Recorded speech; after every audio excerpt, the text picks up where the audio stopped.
आइए, आपसे कुछ थोड़ी-सी पुरानी बात करती हूँ, आज से कुछ 30-40 साल पुरानी एंशिएंट टाइम्स की बात कि किस तरह से हमारी फैमिलीज़ का कल्चर रहता था, किस तरह के पैटर्न्स रहते थे फैमिली के।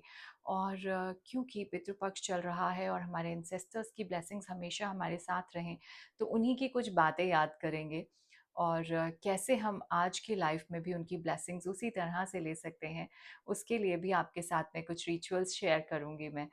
तो जैसा हम सब जानते हैं, अगर जनरेशन्स ने पुराना टाइम नहीं देखा है तो कम से कम वो जो आजकल की मूवीज़ में दिखाया जाता है कि पुराने समय में किस तरह से बड़े-बड़े परिवार होते थे, छोटे बच्चों से लेके बड़े बुज़ुर्ग तक सब एक साथ रहा करते थे, छोटे बच्चे बुज़ुर्गों से बहुत कुछ सीखते थे।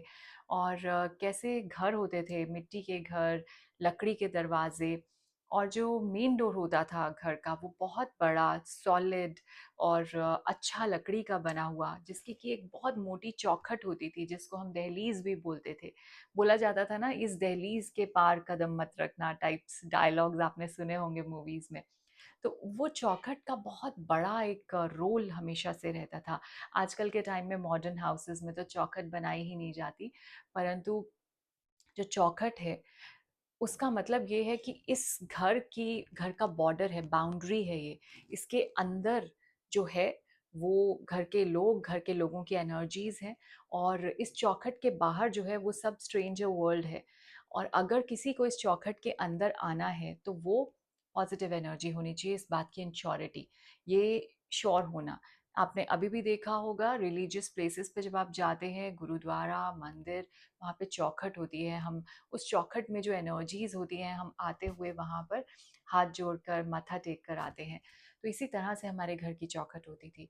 घर के बुज़ुर्ग फ्री होकर आराम से उस चौखट पे बैठ जाते थे, और वहाँ से किसी भी टॉक्सिक पर्सन, नेगेटिव पर्सन को अंदर नहीं आने दिया जाता था। कोई भी स्ट्रेंजर अगर आता था तो उसकी पूरी इंटेरोगेशन वहीं पे हो जाती थी। कहाँ से आए हो, क्यों आए हो, क्या काम है, किससे मिलना है।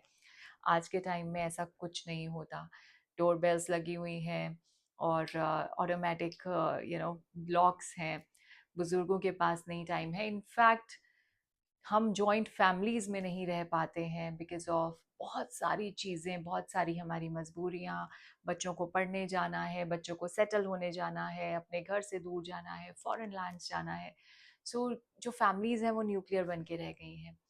तो वो जो एनर्जीज़ हैं, वो हमें जो सेव करने की एनर्जीज़ थी, जो हमारे बुज़ुर्गों की एनर्जीज़ थी, जो हमेशा हमारे घर के बाहर हमें प्रोटेक्ट करने की एनर्जीज़ थी, वो हमें आज भी चाहिए ब्लेसिंग्स के तौर पे। तो उसके लिए हम क्या कर सकते हैं? जो आपने अपने घर में, ध्यान से सुनिएगा, जो आपने अपने घर में उनको स्थान दिया हुआ है जहाँ भी, वहाँ उनकी तस्वीर के पास नीचे आप एक जल का लोटा रात के समय रखें, और ये इंटेंशंस दें, ये प्रेयर्स करें कि प्लीज़ आप एनर्जी के फॉर्म में इस जल में जो है वो अपनी ब्लेसिंग्स डालें।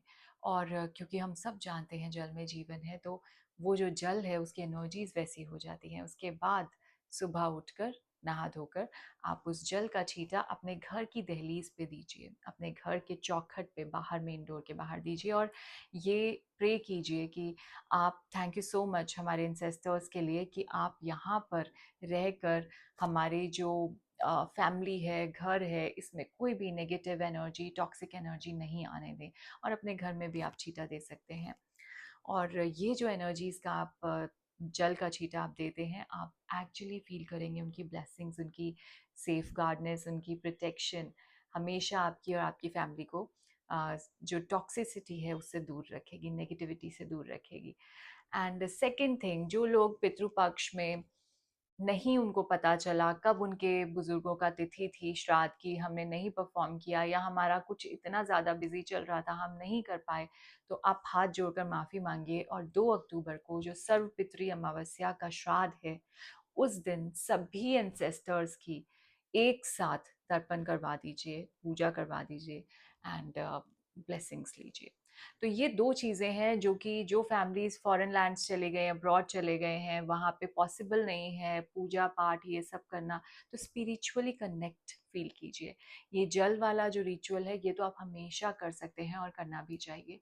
और आपको इससे बहुत कनेक्ट फील होगा अपने एंसेस्टर्स के साथ में, और वो आपके हमेशा गाइड बन के आपको राह दिखाते रहते हैं आपकी लाइफ में बेटर होने के लिए, आपके आगे के जो फ्यूचर के लिए, आपके फ्यूचर जनरेशन्स के लिए हमेशा ब्लेसिंग्स देते रहेंगे।